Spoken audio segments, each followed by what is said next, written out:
Hello everyone, welcome to my channel let's learn literature. अब हम आज कवर करेंगे थर्ड ब्लॉक MEG 6 का। तो ये जो ब्लॉक है ये MEG 6 के लिए भी इम्पोर्टेंट है, अमेरिकन लिटरेचर के लिए भी। और इसमें हम मार्क ट्वाइन जो बहुत ही इम्पोर्टेंट ऑथर हैं अमेरिका के, और उनका जो वर्क है हकलबेरी फिन, वो UGC net point of view से भी बहुत इंपॉर्टेंट है।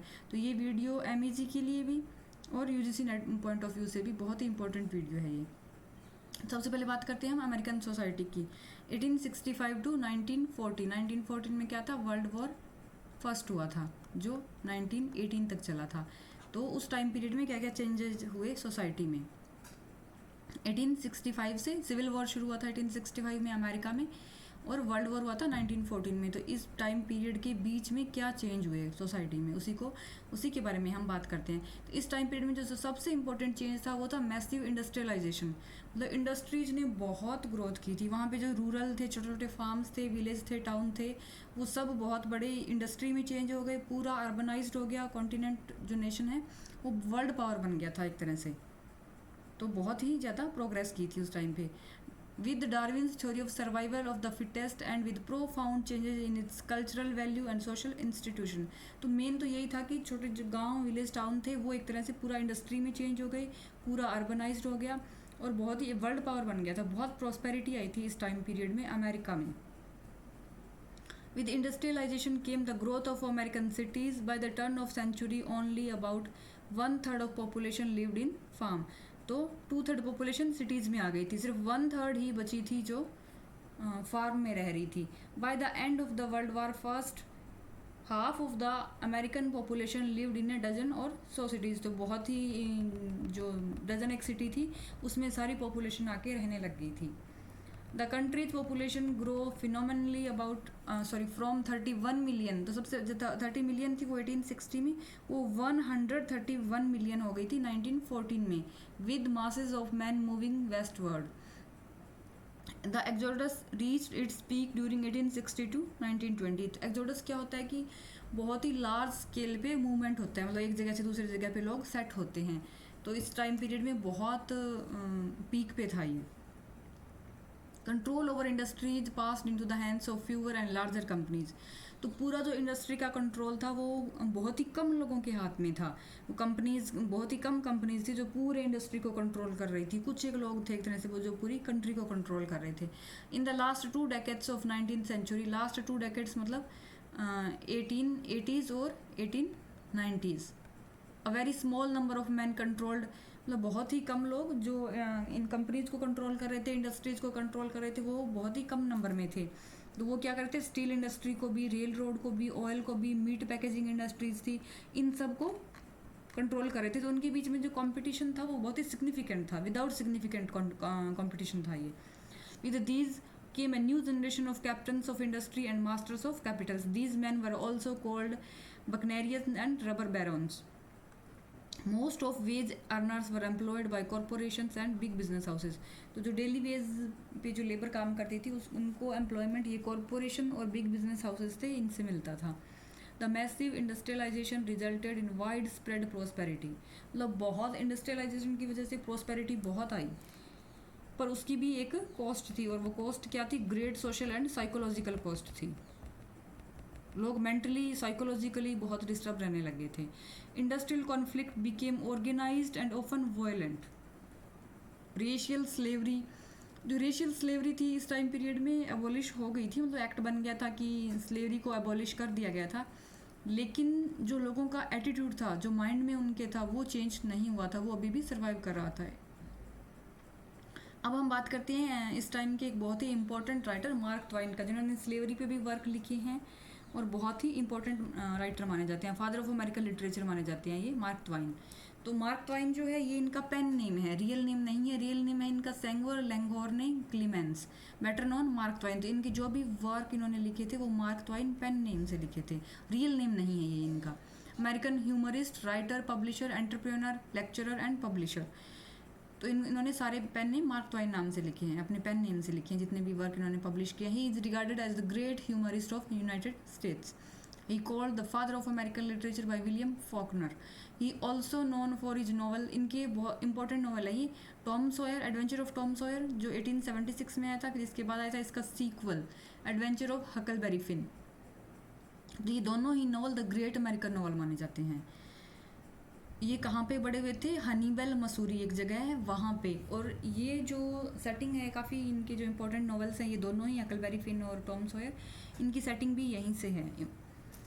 He also works with the printer servicing as an apprenticeship. He contributed articles to newspaper. तो इन्होंने जैसे अर्ली एज में इनके फादर की डेथ हो गई थी, स्कूल इन्होंने छोड़ दिया था, फाइनेंशियल क्राइसिस आ गया था, तो फिर उन्होंने प्रिंटर वहाँ पे प्रिंटिंग का काम शुरू किया। फिर इनके ही जो बड़े भाई थे ओरियन क्लीमेंस, उनके यहाँ पे भी इन्होंने काम किया था, आर्टिकल्स कंट्रीब्यूट करते थे न्यूज़पेपर्स के लिए। Mark Twain then became riverboat pilot भी बने मिसिसिपी रिवर पर। और बाद में इन्होंने ओरियन जो इनके भाई थे उनको ज्वाइन कर लिया था नेवेदा में। ही टर्न टू जर्नलिज्म, और वर्जीनिया सिटी टेरिटोरियल एंटरप्राइजेज है वहाँ पे इन्होंने एज ए जर्नलिस्ट काम किया था। His famous humorous story the celebrated jumping frog, ये इनकी फेमस स्टोरी है जिससे ये फेमस हुए थे। Is based on the account that he hear that he was working as a miner in California. तो जब ये एज अ माइनर थोड़े टाइम के लिए एज अ माइनर इन्होंने काम किया था कैलिफोर्निया में, वहाँ पे इन्होंने ये स्टोरी सुनी थी, तो इसी को इन्होंने प्रिंट करवाया था। The short story was become internationally famous, मतलब इतनी फेमस हुई थी कि इसको फ्रेंच में भी ट्रांसलेट किया गया। He earn praise from many critics, industrialist, presidents, artist and European royalty because of his satire and wit in prose and in speech. तो सब लोग इनको जानते थे, चाहे वो क्रिटिक है, चाहे वो इंडस्ट्रियलिस्ट है, चाहे वो प्रेजिडेंट है, आर्टिस्ट है, यूरोपियन रॉयलिटी, बिकॉज इनका जो सटायर था और जो विट प्रोज ये लिखते थे उसकी वजह से, या जो इनका स्पीच था उसकी वजह से। मार्क ट्वाइन ने अपने लेक्चर्स से, अपने स्पीच से और राइटिंग से बहुत पैसे कमाए, लेकिन ये बैड बिजनेसमैन माने जाते हैं। इन पैसों को जब इन्होंने इन्वेस्ट किया तो वो एक तरह से पूरी तरह से डूब गए थे। Samuel Clemens was born, birth हुआ था इनका 1835 में मसूरी में। एट 4 years ऑफ एज ही शिफ्टेड टू हनीबेल, तो 4 साल के थे तब इस जगह पे आए थे Honeywell, a small town of almost 1000 people with his family. और 1847 में जब ये 12 years के हो गए थे तो इनके फादर की डेथ हो गई थी 1847 में। The family becomes destitute and forced into economic struggle. This struggle at an early age shaped the career of Mark Twain. क्योंकि यहाँ पे फिर पैसे की कमी आ गई थी तो इन्होंने कई जगह पे काम किया पैसा कमाने के लिए। Until 17 Twain lived in Hannibal. Even though the place, ये क्या है कि अपीयर ऐसे होता है कि पीसफुल है, स्टीम बोट्स आ रही हैं 3 times a day for paid rides, मतलब 3 चक्कर लग रहे हैं स्टीम बोट्स के, पेड राइड्स हो रही हैं, लेकिन डिसेंट लाइब्रेरीज हैं, फिर भी वॉयलेंस इसमें एक रूटीन में था violence. Twain witnessed lots of death at the age of 9, उन्होंने एक मर्डर को फेस किया और बहुत सारी डेथ इन्होंने देखी थी। His life inspire the setting of many of literary works of Mark Twain at Hannibal. तो हनीबेल जो जगह है इसकी सेटिंग इनकी काफ़ी लिटरेरी वर्क में देखी जाती है। The town was full of cruelty, drunkenness, poverty, boredom and loneliness. All of these things are part of the boyhood experience of Twain. ये सब चीज़ उस छोटे से टाउन में इन्होंने देखी थी, पावर्टी देखी थी, बोर्डम देखा था, लॉनलीनेस देखी थी, ड्रंकनेस, क्रूअलिटी, सब, और इनको इन्होंने अपने लिटरेरी वर्क्स में लिखा है। Until the age of 12 जब इनके फादर की डेथ हो गई थी, Twain study at school due to financial problem. फिर इन्होंने काम करना शुरू कर दिया था, हनीबेल कॉरियर सर्विस है वहाँ पे as a printer. The job paid him with the little ration of food. At the age of 15, ये राइटर एडिटर और पेंटर बन गए थे न्यूज़पेपर में, हनीबेल, वेस्टर्न यूनियन, और जो इनके भाई का था।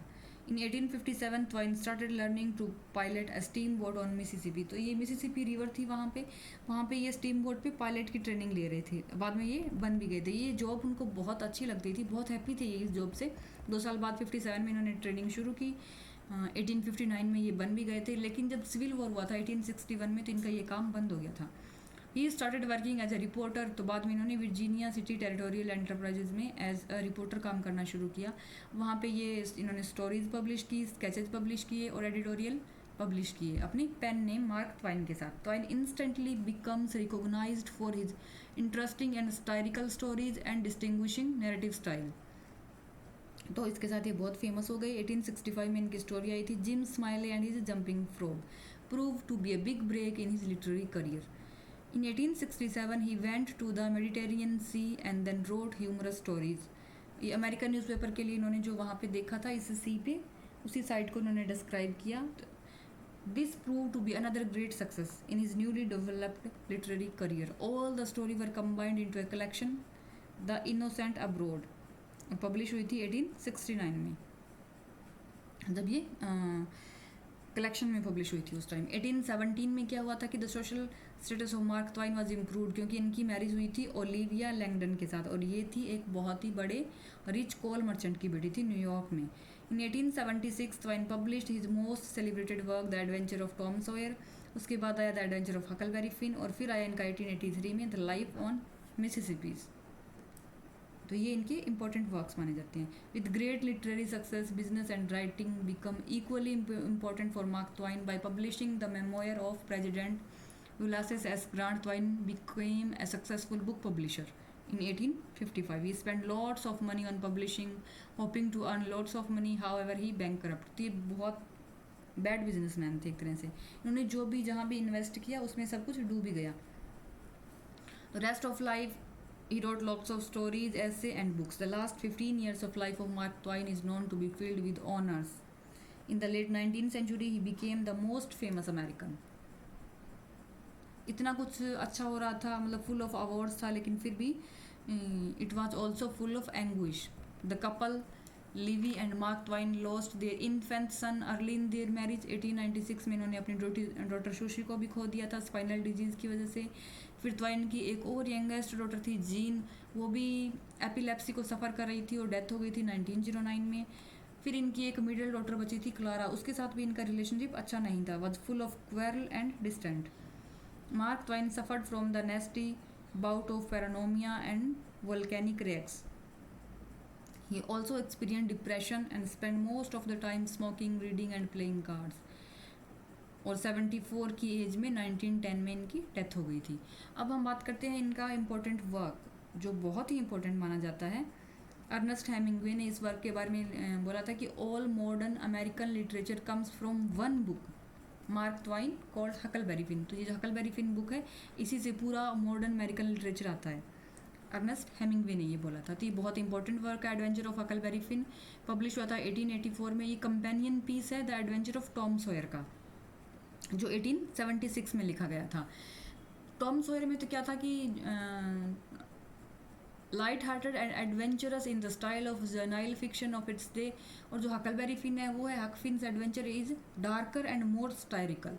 Huckleberry Finn often finds himself in physical danger, yet the greatest danger he face are threats of his morality and characters. As he navigates the Mississippi River by raft with his close companion, the runaway slave Jim, Huck confronts issues relating to the value of human life and friendship. तो इसकी story थोड़ी सी ज़्यादा dark और मोर स्टायरिकल है Tom Sawyer से. थोड़ा सा मैं आपको टॉम सॉयर के बारे में बताती हूँ कि टॉम सॉयर में क्या था कि टॉम और हक दोनों फ्रेंड थे. ये एक तरह से एक गैंग को देखते हैं, वो खजाना छुपा रहा होता है, ये उसको पता चल जाता है, वो खजाना निकाल लेते हैं. लेकिन वहाँ पे ये एक सुनते हैं ओवर हियर कि वो बात कर रहे हैं. मिस डॉगलस एक लेडी होती है, विडो होती है, द विडो डॉगलस, उसको हार्म करने का या उसको नुकसान पहुंचाने का, उस पर अटैक करने का ये प्लान सुनते हैं.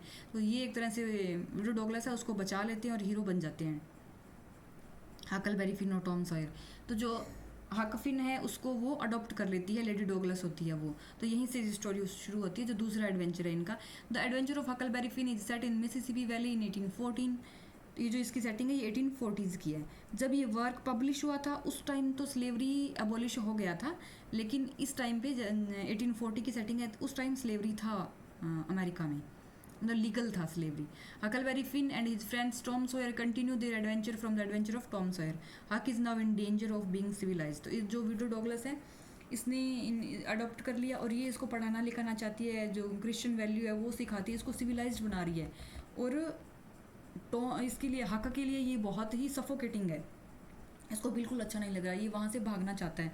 तो बाद में क्या करता है, इसका जो फादर होता है वो आता है. इसका फादर बहुत ही ख़राब पर्सन होता है, पैप आता है, और वो इसकी मनी चाहता है. इसको अडॉप्ट किया तो जिसका फॉर्चून था $6,000, तो वो ये हड़पना चाहता है. तो बाद में अथॉरिटी होती है उस टाउन की, जो सेंट पीटर्सबर्ग होता है वहाँ की, वो हक के फादर को तो वो निकाल देती है, और इसका जो गार्जियनशिप है वो उसको देती है विडो डॉगलस को। लेकिन जो पैप उसका फादर होता है वो इसको किडनैप कर लेता है, लॉक कर लेता है, बहुत ही बुरा व्यवहार करता है।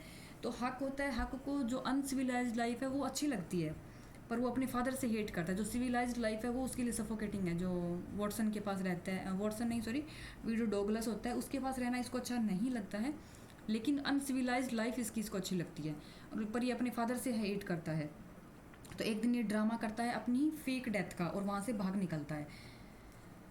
और वहाँ से भागते भागते एक जैक्सन आइलैंड पे वो जिम को मिलता है। जिम क्या होता है, जिम भी जो मिस वॉटसन होती है उसकी सिस्टर होती है विडो डॉगलस की, उसका ये स्लेव होता है जिम। ये जिम भी बेचारा वहाँ से भाग निकलता है अपनी फैमिली से, अपने बच्चों से मिलने के लिए, क्योंकि स्लेव को तो एक तरह से कैद करके ही रखा जाता है, वो सारा काम करवाते हैं, फैमिली या रिश्ते सब कुछ उसके छूट जाते हैं।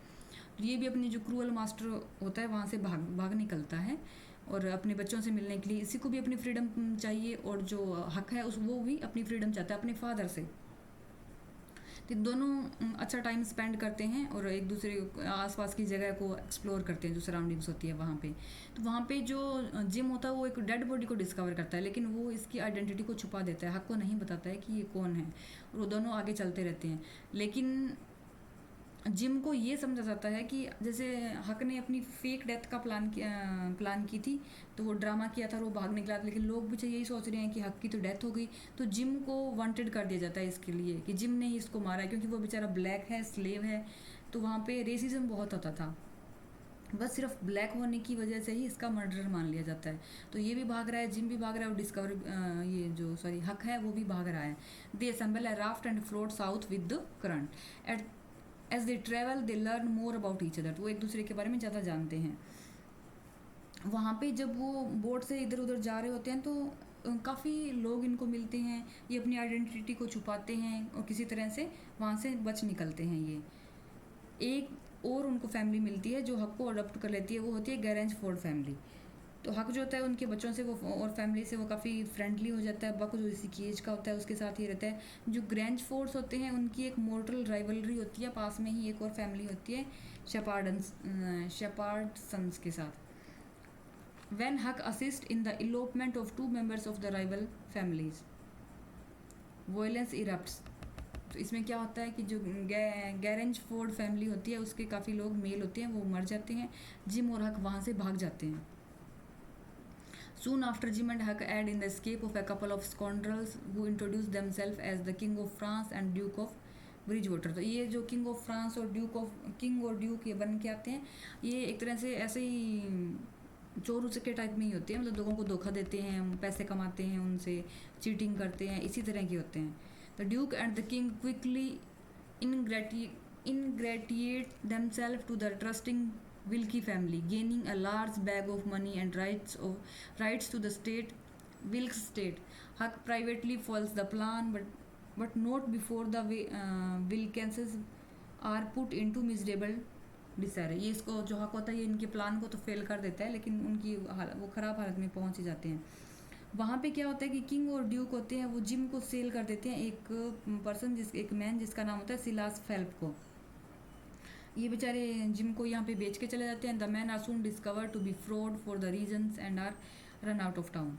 हक plots to rescue Jim. Huck होता है वो किसी तरह से प्लॉट करता है कि हमें ये दोनों फ्रेंड बन जाते हैं कि कैसे हम इसको छुड़वाएं वहाँ से। तो जो सिलास और शैली होते हैं, शैली फेल्प होते हैं, वो एक तरह से इसका जो पहले फ्रेंड था टॉम सॉयर उसके अच्छे फ्रेंड होते हैं, वो इसको टॉम ही समझते हैं हक को। लेकिन थोड़े टाइम बाद टॉम आ जाता है तो ये एक तरह से उसको अग्री कर लेता है कि तू ऐसा प्रिटेंड कर कि तू जो टॉम का दूसरा भाई है सिद्ध है वो, और मैं टॉम हूँ। बाद में ये दोनों टॉम और हक मिलकर एक प्लान बनाते हैं और जिम को वहाँ से निकालते हैं, लेकिन इसी बीच में गोली वगैरह चल जाती है और टॉम को चोट लग जाती है। जो वाउंड उसको लगता है उसकी वो थोड़े टाइम में रिकवर हो जाता है, और ये टॉम कन्फेस कर देता है कि मैं तो टॉम हूँ और ये हक है, जो इनकी ट्रू आइडेंटिटी है वो। और बता देते हैं, वो एक तरह से बता देता है कि जो जिम है वो एक तरह से मिस वॉटसन का स्लेव था, लेकिन मरने से पहले या किसी भी तरह से जो मिस वॉटसन है उसने जिम को फ्री कर दिया था। तो इसलिए अब ये किसी का भी स्लेव नहीं है, जिम है वो फ्री है, वो अपनी फैमिली के पास जा सकता है, अपने बच्चों के पास जा सकता है। और वो जिम है वो भी रिवील करता है कि जो हक का फादर है उसकी डेथ हो गई है, क्योंकि जो डेड बॉडी उनको वहाँ भागते टाइम मिली थी, जिसकी आइडेंटिटी इसने छुपाई थी जिम ने, वो हक के फादर ही थे। तो इस तरह से दोनों फ्री हो जाते हैं।